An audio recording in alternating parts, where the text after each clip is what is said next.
अस्सलाम वालेकुम, कैसे हैं आप सब? ठीक हैं, उम्मीद है कि अच्छे होंगे। जहाँ भी रहें खुश रहें, अपने प्यारों का ख्याल रखें और हमेशा अपनों की मदद करें और दूसरों के लिए आसानियाँ पैदा करें। क्योंकि मेरा ये मानना है कि जब हम किसी की मदद करते हैं, किसी के लिए आसानी पैदा करते हैं अपनी लाइफ में, तो जो आज हमारे लिए मदद हो रही होती है या आसानी हो रही होती है, वो उसी मदद और आसानी का नतीजा होती है। यानी कि जो हम अच्छा करेंगे वो पलट के हमारी तरफ ज़रूर आता है।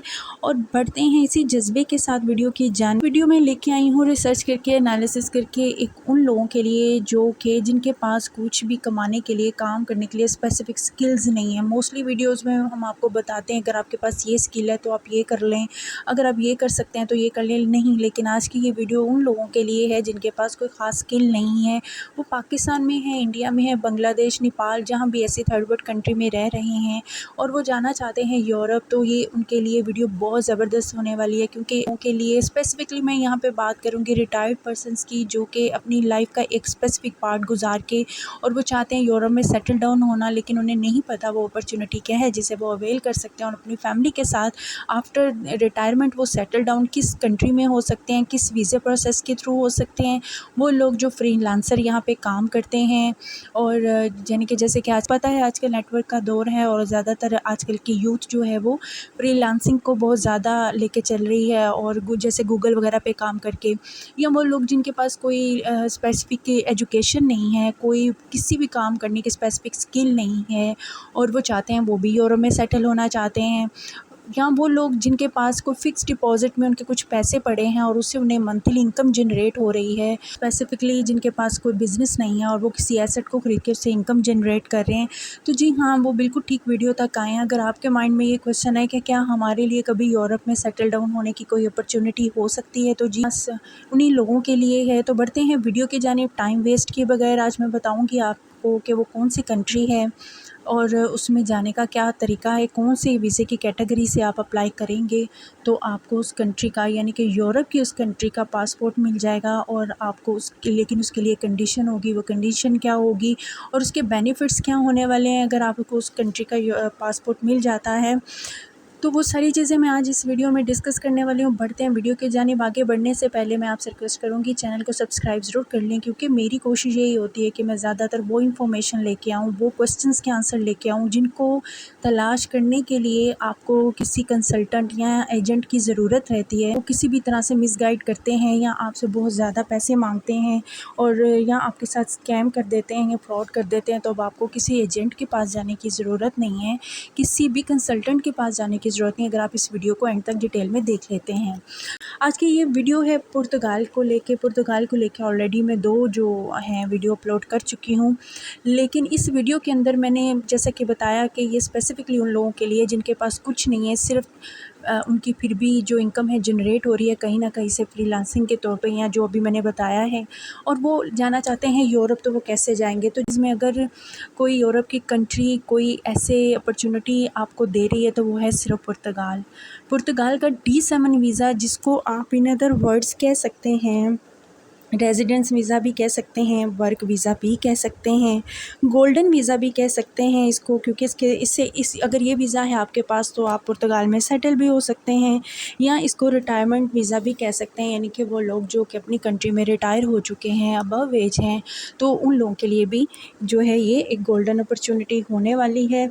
तो जैसा कि हम जब किसी कंट्री के लिए अप्लाई करते हैं तो वीज़ा हमारा होता है 3 मंथ्स का, उसे विज़िट वीज़ा कहा जाता है या टूरिस्ट वीज़ा या ट्रांजिट वीज़ा भी कहते हैं उसको। लेकिन D7 वीज़ा जो है ये मैंने आपको बता दिया है किस लिए होता है। वीज़े की जो वैलिडिटी है वो कितनी होती है। जी D7 वीज़ा जब आप अप्लाई करते हैं पाकिस्तान से, नेपाल, बांग्लादेश, इंडिया या कहीं से भी, तो फिर उसको जो फर्स्ट टाइम में आपका वीज़ा इशू होता है 4 मंथ के लिए होता है।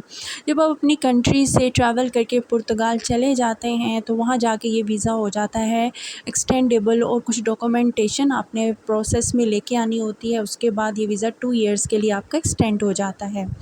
2 ईयर्स के बाद ये फिर एक्सटेंड होता है 3 ईयर्स के लिए, और इस तरह से करते करते आप जो है ये 5 ईयर्स तक हो जाता है।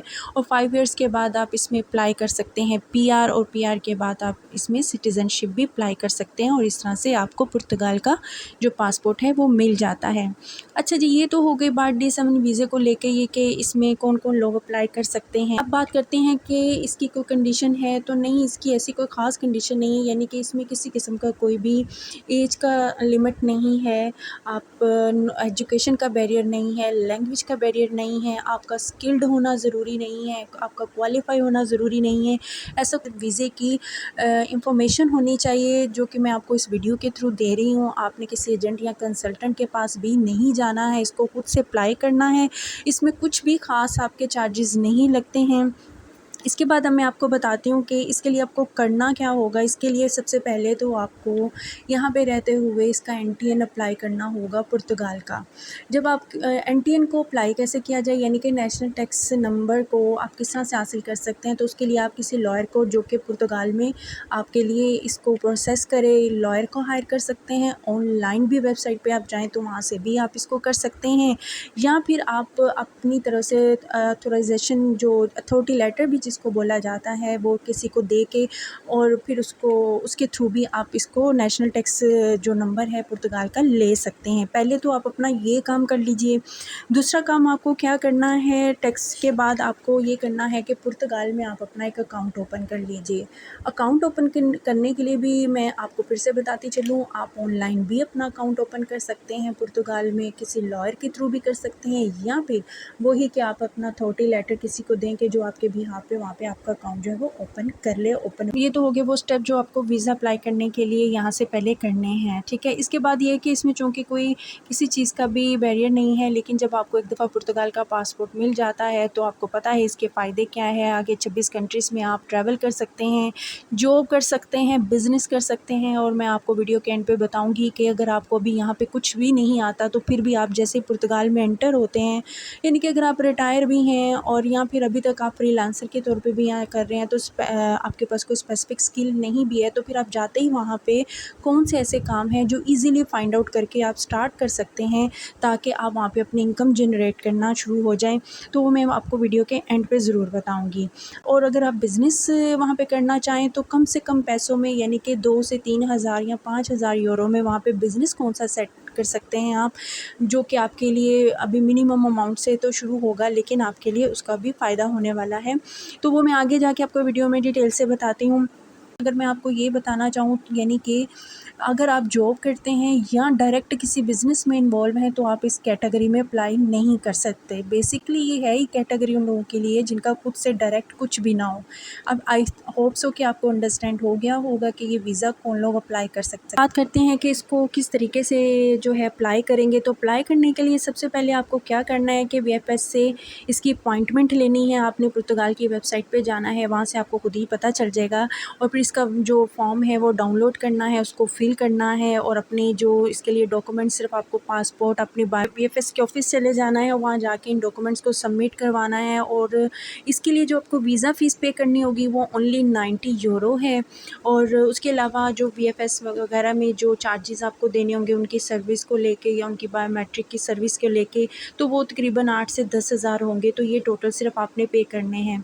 ये मैं चीज़ें आपको इसलिए भी बता रही हूँ कि ये सब कुछ आपने फ़िज़िकली खुद करना है। आप किसी कंसल्टेंट या एजेंट के पास मत जाइए काइंडली, खामखामी आपसे इतने ज़्यादा पैसे जनरेट कर लेते हैं। मैं थ्रू आउट आपको पूरी प्रॉपर्ली इन्फॉर्मेशन दूंगी कि आप फिर जब यहाँ से वहाँ चले जाएं तो तब भी आपने किसी एजेंट का सहारा नहीं लेना, बल्कि आपने खुद से अपना सारा काम करना है। नॉलेज आपने ऐसी वीडियो से लेनी है, वेबसाइट से लेनी है और आगे बढ़ जाना है। अच्छा जी, ये तो हो गया कि आपने ये 90 यूरोज़ की फ़ीस सबमिट करवा दी और उसके बाद आपने 8 से 10 हज़ार जो है VFS वालों के सर्विस चार्जेस वगैरह के अंदर आ जाएंगे। उसके बाद ये है कि आपकी जो फ़ाइल है वो प्रोसेसिंग के लिए एम्बेसी भेज दी जाएगी और फिर आपको जो है इसका जो 3 मंथ्स के अंदर वीज़ा लग के आ जाएगा। तो इसका पहली बार वीज़ा जैसे कि मैंने आपको बताया कि 4 मंथ के लिए आपको इशू होगा, और उसके बाद वहाँ जाके आपने क्या करना है, जब यहाँ से वहाँ चले जाएंगे 4 मंथ का वीज़ा लेके, तो सेफ़ में आपने जो है रिपोर्ट करना है। सबसे पहले आपने सेफ़ में जाके रिपोर्ट करना है, जो कि पुर्तगाल की इमिग्रेशन डिपार्टमेंट है। वहाँ जाके आपने फ़ौरन से उनको जो है अपने बारे में रिपोर्ट करना है। वहाँ आपके पास एनटीएन होगा जो आपने यहीं से अप्लाई करके लिया होगा, और बैंक अकाउंट आपका ऑलरेडी यहाँ से ही आपने ओपन करके वहाँ जाना है, ठीक है। उसके बाद आपने अपने जो है फ़ंड्स एक्सपेंस जो है वहाँ पे ट्रांसफ़र कर देने हैं, जो वहाँ रहने के लिए होंगे, क्योंकि वो प्रूफ होगा इस चीज़ का कि आप अगर वहाँ जा रहे हैं तो आप ये सारे जो एक्सपेंस हैं वो बियर करेंगे, और आपके पास ये सारे इस तरीके से आपके पास फ़ंड्स मौजूद हैं। बात ये होगा कि जैसे ही वो 4 मंथ के वीज़े से यहाँ वहाँ जाएंगे तो फिर वो आपके जो है टीआर अप्लाई कर दी जाएगी। फिर इस तरह 2 साल के बाद आपकी पीआर, और इस तरह 5 ईयर्स पूरे होने के बाद सिटीज़नशिप जो है वो अप्लाई कर दी जाएगी। अच्छा, लफ्ज़ों में इसको पैसिव इनकम कहा जाता है। पैसिव इनकम मतलब वो जिसमें आपका डायरेक्ट शेयर नहीं होता। जो पैसिव इनकम यानी कि वही जिसमें आप फ्रीलांसिंग से अर्न कर रहे होते हैं, या आपके पास एसेट होता है, यानी कि कोई जॉब या आपके पास खुद का कोई बिज़नेस नहीं होता। इन शॉर्ट मैं आपको फिर से बता देती हूँ ताकि वो लोग जिनको समझ में ना आ रहा हो उनको वो समझ में आ जाए कि पैसिव इनकम वाले ही इसमें अप्लाई कर सकते हैं।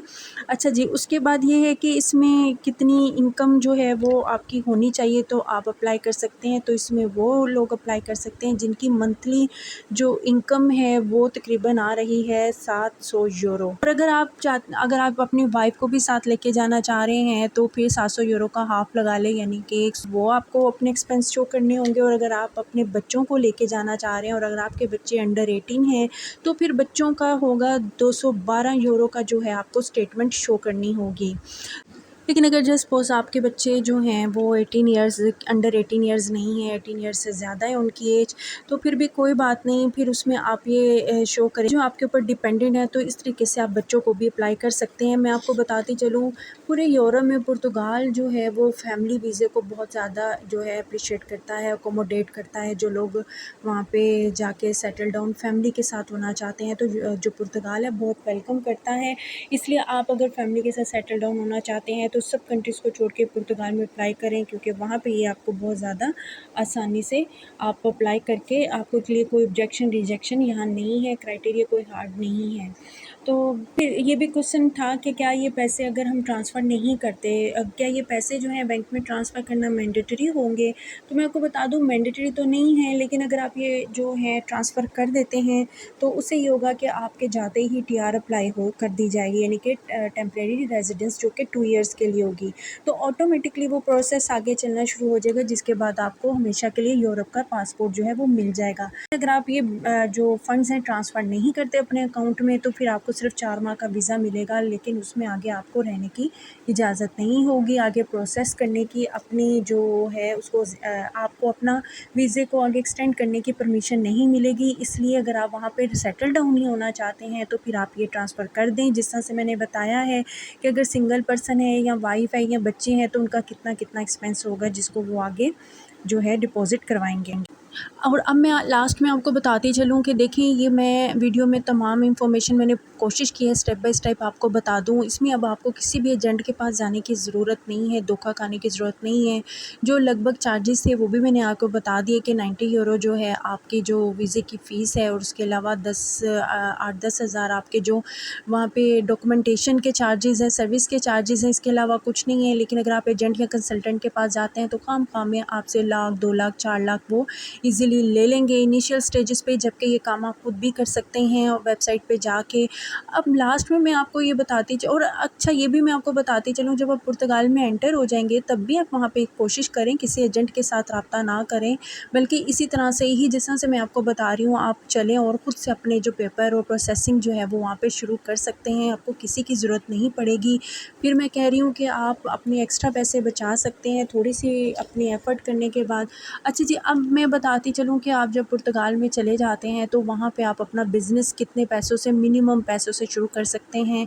बाकी तो आपके ऊपर डिपेंड है कि आप अगर आप कोई टेक्निकल काम जानते हैं, यहाँ पे मोबाइल शॉप वगैरह आपने ओपन कर रखी है तो या आपको मोबाइल का थोड़ा बहुत आता है तो आप जाते ही वहाँ पे जो है 2 से 5 हज़ार या 2 हज़ार तक जो है वो आप यूरो से इस बिज़नेस को भी स्टार्ट कर सकते हैं। मोबाइल शॉप्स की जो है वहाँ पे बहुत ज़्यादा काम रहता है। और उसके अलावा रिटायर्ड सेटलमेंटेड हो चुके हैं लेकिन आप गाड़ी वाड़ी ड्राइव कर लेते हैं, तो वहाँ पे आप ऊबर ऐप के साथ जो है लिंक अप हो जाइए। वहाँ पे ऊबर ईज़िली आप रन कर सकते हैं, कोई रोक-टोक नहीं है और वहाँ से आराम से आप पैसे कमा सकते हैं।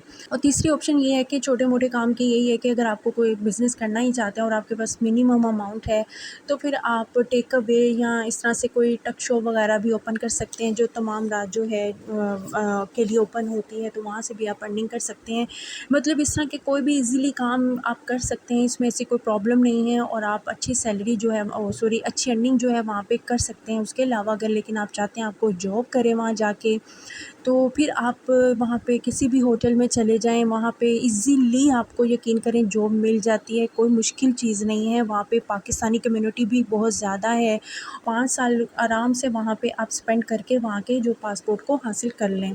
अच्छा, मैं इसमें एक बात बताती चलूँ कि है और आप यूरोप जाने का सोच रहे हैं, जैसे जर्मनी, फ्रांस, इटली वगैरह या हंगरी वगैरह, तो मैं आपको बताती चलूँ इस ऐसी कंट्री में अप्लाई ना करें जहाँ पे रिफ्यूजल के चांसेस हो या जहाँ के लिए आपको सिर्फ 2 या 3 साल के लिए वर्क परमिट मिले और उसके बाद फिर आपको सोचना पड़े कि अब आपको क्या करना है, कैसे करना है। तो बेहतर है कि पहले आप सुकून के साथ पुर्तगाल चले जाएँ, वहाँ पे जाके सेटल डाउन हो जाएँ, वहाँ का पासपोर्ट ले लें। यहाँ पे ये अपॉर्चुनिटीज़ आपके लिए जब हैं और D7 वीज़ा आपके लिए बहुत काम आ सकता है, तो फिर आप पहले इन चीज़ों को, इस प्रोसेस को कंप्लीट करते हुए अपना 5 या 6 ईयर यहाँ पे गुजार के इसका एक दफ़ा पासपोर्ट ले लें। उसके बाद आपकी मर्ज़ी, आप यूके जाएँ, फ्रांस जाएँ, जर्मनी जाएँ, जहाँ जाना चाहें आप जाएँ और कमाएँ। कम से कम यूरोप की एक कंट्री का तो पासपोर्ट आपके पास होना चाहिए और आपकी एज से चलेंगे तो यकीनन अगर आपकी एज 22-23 साल है तो फिर आप 28 से 30 साल तक आपके पास इंशाल्लाह ताला एक यूरोप की कंट्री का पासपोर्ट होगा और इस तरीके से आप अपनी ज़िंदगी में आगे बढ़ सकते हैं।